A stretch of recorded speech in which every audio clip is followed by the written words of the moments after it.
안녕하세요. 참 좋은 NTV 김윤관입니다. 오늘 제가 이야기 드릴 거는 주택임대사업자 보증보험 가입 의무에 관한 이야기를 말씀드릴 건데, 보증보험 가입 의무에 관한 이야기가요, 2020년 8월 18일 민간임대주택법이 개정되면서 일반적인 임대사업자들은 가입 의무가 발생하는데 전부가 다 되는 건 아니에요. 지자체에 임대사업자를 등록을 하시고 그리고 세무서에 사업자 등록을 하신 분들은 의무적으로 이걸 가입을 하셔야 합니다. 그래서 세무서에만 사업자 등록하신 분들은 안 하셔도 되고요.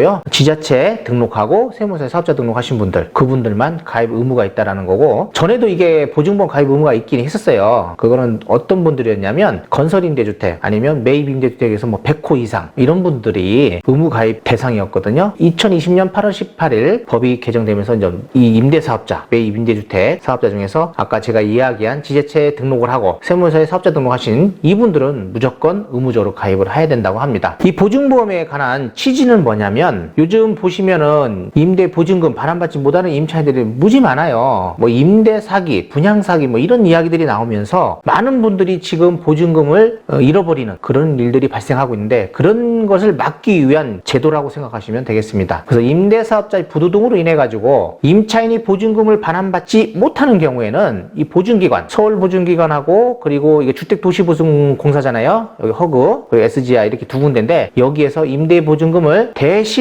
임차인한테 반환해주고 그 반환해준 금액을 임대인한테 구상권을 청구하는 그런 제도라고 생각하시면 됩니다. 적용은 제가 아까 이야기한 것처럼 2020년 8월 18일 이후에는요, 건설임대주택뿐 아니라 매입임대주택도 임대보증금에 대한 보증보험을 의무적으로 가입해야 됩니다. 만약에 이걸 안 했을 경우에 이때는 2년 이하의 징역, 여기 보시면 2년 이하의 징역 그리고 2천만 원 이하의 벌금을 낼 수 있다라고 보시면 되겠고요. 이 법이 시행되기 전, 그러니까 2020년 8월 17일 이전에 임대사업자 등록하신 분들은 원래 즉시 가입해야 되는 게 맞아요. 맞는데 정부에서 1년간 유예기간을 줬습니다. 2021년 8월 18일 이후에 임대차 계약을 체결하는 분부터 보증보험을 가입하시면 되고요. 2020년 8월 18일 이 법이 개정된 이후에 임대사업자 등록하신 분들은 즉시라고 생각하시면 돼요. 임차인이 존속하고 있다 그러면 즉시, 그리고 임차인이 없었다, 공실이다 라고 하면 최초 임대 개시일로부터는 의무적으로 가입을 하셔야 합니다. 그러면 이제 가입 대상 금액에 대해서 알아보도록 할게요. 보증보험 가입 대상 금액은 임차인이 납부하고 들어오는 보증금 전체 금액에 대해서 원래 보증보험을 가입하는 게 맞겠죠. 그게 원칙이에요. 원칙인데 예외 조항이 있습니다. 예외 조항은요, 임대보증금 중에서 일부 금액만 가입해도 된다라는 겁니다. 요건이 있는데 그 요건 세 가지를 보도록 할게요. 첫 번째는 근저당권이 세대별로 분리된 경우. 이 이야기는 뭐냐면, 이 근저당권 설정되잖아요. 보통 우리가 집을 사고 하면 그냥 그 물건지 하나의 단독으로 설정되어 있으면 상관이 없는데, 공동담보로 설정하시는 분들이 있어요. 임대주택을 갖고 있다 보면요, 여러 개의 임대주택을 갖고 있을 수 있잖아요. 그분들이 대출을 받을 때 공동담보로 설정하고 이렇게 대출을 받는 분들이 있습니다. 그런 분들은 이 임대보증금 전체 금액에 대해서 가입을 해야 되고 일부 금액에 대한 거는 가입을 할 수 없다라는 겁니다. 그리고 두 번째 보면, 임대사업자가 임대보증금보다 선순위 제한물건, 압류라든지 가압류, 가처분 등을 해소한 경우, 그런 것이 있으면 안 된다는 거예요. 임대보증금보다 앞에 압류, 가압류, 가처분 등이 있으면 안 된다는 겁니다. 근데 단 세대별 분리된 근저당권, 요기 1번 조항이죠. 1번 조항은 제외라고 하고요. 그리고 세 번째 보면, 임차인이 전세권 설정을 요구하고 그리고 임대인이 동의해가지고 전세권 설정된 경우는 일부 금액에 대해서 가능하고요. 근데 만약에 설정을 안 했어요, 임차인이 전세권 설정을 요구하지 않고 임차인이 전세권 설정 미요청 동의서가 있으면 일부 금액이 가능하다는 겁니다. 그러니까 이게 꼭 들어가야 되는 거예요, 서류가. 그리고 여기 일부 금액을 산정하는 방법은요, 담보권 설정 금액에다가 임대보증금을 더한 금액에 주택가격, 제가 좀 있으면 볼 건데, 주택가격의 60%를 뺀 금액이 마이너스 금액이면 가입을 안 해도 되고요, 플러스 금액이면 플러스 금액만큼 가입을 하면 됩니다. 그러나 만약에 주택가격을 초과했다, 금액이, 그럴 때는 전혀 가입이 되지 않습니다. 보증보험에 전혀 가입이 될 수 없다라는 거예요. 보도록 하겠습니다. 주택가격에 대해서. 주택가격은요, 보증 한도라고 보시면 되겠는데, 이 제도는 2020년 12월 10일 이후 가입하는 것부터는 감정평가 금액, 원래는 감정평가 금액 가지고 했어요, 그전에는. 근데 2020년 12월 10일 이후에는요, 감정평가 금액하고 그리고 기준시가나 공동주택가격으로 해서 선택해서 적용을 합니다. 보통 공동주택가격으로 해서 하시겠죠, 기준시가나. 근데 이걸 하면 금액이 적게 나올 수 있어요. 그래서 좀 많이 끊고 싶은 분들은 감정평가 금액으로 하시는 게 나을 것 같고요. 요즘같이 공동주택 가격이 많이 상승했을 때는 이걸로 하시는 게 낫겠죠. 아파트나 다세대는 공시가격의 130%, 이것도 금액에 따라 달라요. 아파트 가격에 따라서 중에서 120%짜리가 있고 130%, 150%짜리가 있고 뭐 주택은 어떤 것들은 뭐 170%짜리도 있고 하더라고요. 이거는 평균적인 거라고 생각하시면 되고 요 정도 금액이다라고 생각하시면 될 것 같아요. 오피스텔은 기준 시가의 120%라고 합니다. 요것도 약간씩 다르고요. 이런 곳이 없다라고 할 때는 감정평가 금액으로 하셔야 된다는 거고요. 제가 아까 이야기한 것처럼 담보권 설정 금액 등의 합계 금액이 주택 가격의 60%에 미치지 못하는 경우에는 보증보험을 가입하지 않으셔도 되고요. 만약에 주택 가격의 100%를 초과했다. 그럴 때는 보증보험에서 가입을 받아주지 않습니다. 그러니까 가입할 수가 없는 거예요. 이분들은 어떻게 돼요? 월세를 놔야 되겠죠. 그러니까 전세는 안 된다는 거예요. 그렇게 하면. 자, 예를 들어보도록 하겠습니다. 지금 제가 이야기한 거를 예를 들면 여기 보시면 여기 주택 가격 60%와 100% 사이는 보증보험 가입 대상이고요. 주택 가격 60% 밑에 있다 그러면 가입 미대상이 되는 거고 주택 가격의 100%를 초과했다 그러면 보증보험 가입이 불가하다라는 거를 이야기하는 건데 이걸 표로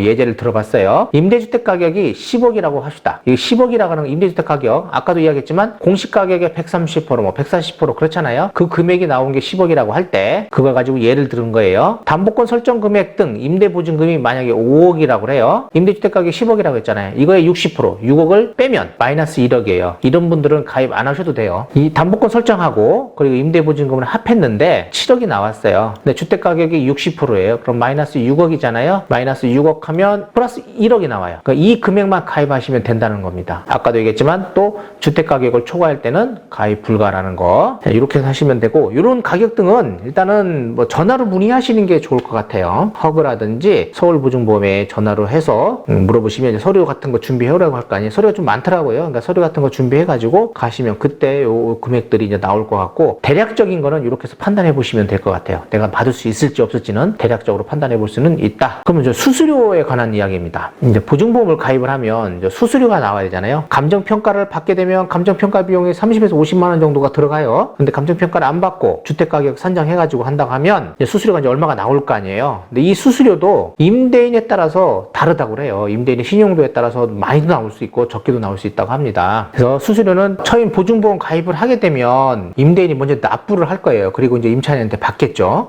전부 임차인한테 받는 것이 아니에요. 임대사업자가 75%를 그냥 그 낸 금액의 75%는 본인이 부담해야 되는 거고 임차인한테 25%를 부담받아야 되는 겁니다. 그러니까 임차인한테 25% 청구할 수 있는 거예요. 그래서 이거를 보증보험에 가입하면요. 임대인한테 고지서를 줍니다. 고지서를 주고 또 임차인한테는 그거에 대한 통보서를 줘요. 그 통보서를 가지고 이제 계약 작성하실 때 보여주시고 하면 될 것 같아요. 그때 25%는 임차인이 부담한다라는 거 생각하고 계시면 되겠고요. 아까도 이야기했지만 보증보험료는 임대인의 신용도에 따라 차등 적용되는 거예요. 그리고 요것은 제가 밑에 표는 법인에 관한 표더라고 이게요. 주택 가격, 그러니까 보증금액에 따라서 달리하고 또 주택 가격에 따라서 또 달라지고 막 그러더라고요. 그리고 개인 신용도에 따라서 또 달라요. 그리고 여기 보면 뭐 그런 거는 이제 보증회사에서 물어보면 이제 자세히 설명해 드릴 거고요. 요 부채 비율이라는 게 있어요. 부채 비율도 60%냐 70%냐에 따라 막 달라지더라고요. 80%에 따라서 그 금액이 달라지거든요. 이 부채 비율은 어떻게 산정하냐면요. 담보권 설정 금액하고 임대보증금을 합한 금액에 주택 가격을 나누면 부채 비율이 나옵니다. 그 부채 비율 따라서도 임대보증료가 이렇게 좀 달라진다 라고 생각하시면 돼요. 그거 이제 산정 금액에 대한 거는 보증보험 회사에다가 자세히 물어보시면 될 것 같습니다. 이 주택 임대사업자 보증보험 가입 의무에 관한 이것이 정착이 되면 보증금을 반환받지 못하는 그런 일들은 많이 줄어들 것이라고 생각을 합니다. 지금처럼 뭐 임대 사기, 그러니까 임대 보증금 반환 사기라든지 이런 것들이 그래도 적어지지 않겠냐라는 생각이 들고요. 근데 이게 보면 지금 전부 다 가입할 수 있는 것이 아니잖아요. 일부만 가입할 수 있는 거예요. 그러다 보니까 그런 것들은 이제 차차 개선되어지지 않겠냐라고 생각이 되고 또 하나는 뭐냐면 이게 가입이 돼 있다 하더라도요. 전에는 이 보증금을 반환받으려면 임차인들이 전입신고하고 점유를 해서 대항력을 가지고 있는 상태에서 해야 되는데 그냥 계약을 하다 보니까 뭐 앞에 근저당이 있다든지 뭐 다른 것들이 있다면 임차인들이 이 보증금을 반환받지 못하는 상황들이 많이 발생했었어요. 그리고 여기서 보시겠지만은 주택 가격의 60% 선이라고 돼 있잖아요. 이렇게 그 시점이 안전하다는 거예요. 그 가격이 넘으면 임차 보증금을 돌려받지 못하는 상황이 발생한다는 거랑 똑같은 얘기입니다. 그러니까 보증회사에서도 그 가격이 넘으면 안 해준다는 거예요. 여기 지금 들어가실 때 보시면 임차 보증금하고 내 그 근저당권 설정된 이런 금액들이 주택 가격, 보통 주택 가격의 70% 넘으면 안 하시는 게 좋아요. 여기서도 마찬가지입니다. 그렇기 때문에 이 보증보험 가입 의무가 있는 거고 보증회사에서도 많은 금액이 되면 주택 가격을 너무 초과한다든지 하면 안 받아주잖아요. 그렇게 되면 안 들어가셔야 되는 거고요. 그래서 보증보험을 꼭 가입하든지 아니면 본인이라도 이게 안 되면, 임대인이 가입 대상이 아니면 본인이라도 보증금 반환에 관한 가입을 하시는 게 좋습니다. 그래야만 이제 권리 분석이 되고 내 보증금을 떼지 않고 돌려받을 수가 있다라고 보시면 되겠고요. 보증금을 바로 돌려받는 게 아니더라고요. 만약에 임대인이 안 준다고 해서 계약이 만기가 돼가지고 한 2개월이 지나야 된답니다. 2개월이 지나면 그때 보증회사에다가 사고 접수를 하고 이제 보증회사에서 조사를 합니다. 주인한테 이야기를 하고 돌려주라 뭐라고 얘기하면서 그게 보통 1개월에서 3개월 정도가 걸린대요. 그렇게 되면 임차인들이 보증금을 반환받는 시기가 보통 3개월에서 적게는 3개월, 많이는 5개월 정도가 소요된다고 보셔야 돼요. 일반적으로 전입하고 확정일자를 받아서 주인이 만약에 임대 보증금을 반환하지 않아요. 그럴 때 뭐 보증금 반환 청구 소송하고 1년, 2년 갑니다. 그런 거에 비하면 굉장히 좋은 제도라고 할 수 있어요. 지금도 보증금 반환 못 받고 전 재산을 다 날리는 분들이 많아요. 그런 거에 생각을 하신다고 하면 이런 제도는 굉장히 유익한 제도다, 임차인한테는. 근데 이제 보증 수수료나 이런 것들에 대해서 부담이 이제 임차인한테 전가될 수 있는 그런 사항들이 있기 때문에 뭐 비용적인 거에서는 더 들어가겠지만은 그래도 내 보증금이 안전하다라는 생각을 갖고 이런 것들을 하시면 좋을 것 같고요. 뭐 긍정적인 제도라고 저는 생각을 해요. 임차인 입장에서는 이런 것들을 임차인한테 이렇게 전가시키는 일들이 없었으면 좋겠어요. 지금 2020년 6월 달까지인가 6월 말까지인가가 이 보증보험료가 할인된다고 합니다. 할인되는데 이게 또 연기된다는 얘기가 있더라고요. 코로나 때문에. 이거 잘 확인해 보세요. 빨리 가입하시면 한 60%에서 70% 정도 할인받는다고 하네요. 이렇게 해서 오늘 주택 임대사업자 보증보험 가입 의무에 관해서 이야기를 해드렸고요. 이 보증보험 가입 의무하고 비슷한 의무적인 게 하나 또 있더라고요. 그게 뭐냐면 부기등기입니다. 부기등기. 임대사업자가 앞으로는 무조건 부기등기를 하셔야 돼요. 임대사업자분들은. 여기 보시면 임대사업자는 등록 후, 임대사업자 등록하면 지체 없이 부기등기를 하셔야 된다고 합니다. 이것도 마찬가지예요. 지자체 등록하고 사업자 등록을 하신 분들, 그분들 말씀하시는 거고, 등록한 이후에, 임대사업 등록한 이후에 소유권 보증 등기를 하는 경우에는 뭐 즉시, 동시에 해야 되는 거고, 요게 2020년 12월 10일부터 시행되었거든요. 그러니까 법 시행 이전에 임대주택을 등록한 사람들은 지금 2년의 유예기간이 있습니다. 그래서 2년 이내에 이제 부기등기를 하시면 되고, 그 이후에 지금 임대사업 등록하신 분들은 즉시라고 생각하시면 되고, 이걸 안 할 경우에는 과태료가 1차는 200만원, 2차는 400만원, 3차는 500만원의 과태료가 있다라는 거. 요거 부기등기는요, 본인이 하셔도 되고, 그리고 법무사 분들이 하셔도 됩니다. 뭐 본인들이 하셔도 그렇게 어렵진 않을 것 같고요. 이거는 임대주택 소재지 관할 등기소에서 하셔야 돼요. 임대주택이 많을 경우에는 각 임대주택 소재지 각각